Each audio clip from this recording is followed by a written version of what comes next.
Let's take a look at Canva's magic presentation.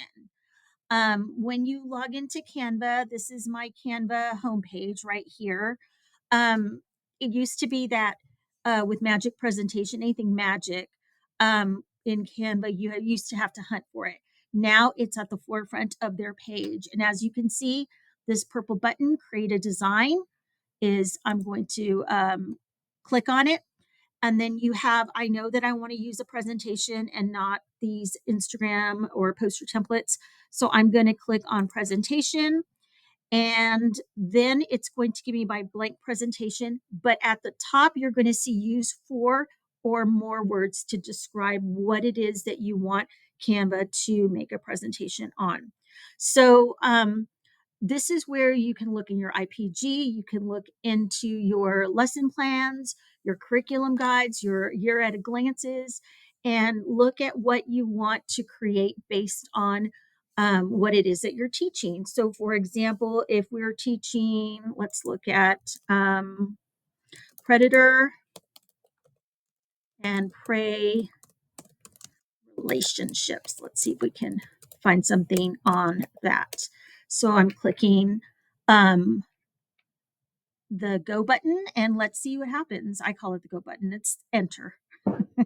And let's see what it's going to create in the style of predator and prey relationships.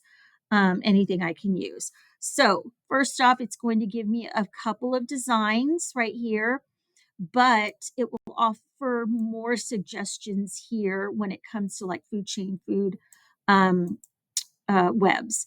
These look really kind of, let's see, they look a little advanced, but you can't tell until you actually look at it. So you can apply one or you can apply all. This one has 9 pages. So I'm going to apply all 9 pages just so I can get a good grasp on what kind of lesson this is or what kind of presentation this is. So it looks like we've got difficult words here, intricate dance of predator and prey. So I know might be a little too advanced for students, but that doesn't mean I can't take out the word intricate and add the school appropriate word for that. Um, I like the images. I like that it's got very few words on here. I want to make sure that when I am using anything that is created through AI, that I'm looking at it with the lens of a teacher and who I'm teaching my audience. Best practices. AI does 80% of the work. You do the other 20%. Please look at it with your teacher lens. We want to make sure it's appropriate.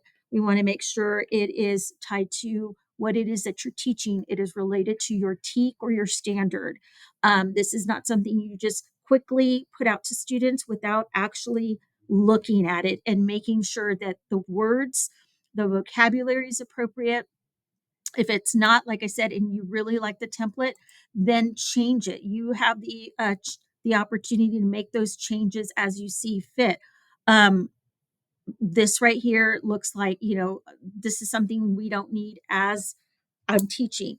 If you don't like it, again, one of the things that you can do to tailor it is right here on these little 3 buttons. I can delete the page.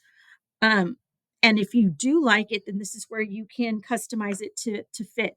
But again, anytime that you are creating in Magic Media, please look at the design to make sure it is something that is going to fit your students' needs. If I were teaching the younger grades, this is probably something I would not use. I think it looks too advanced for them.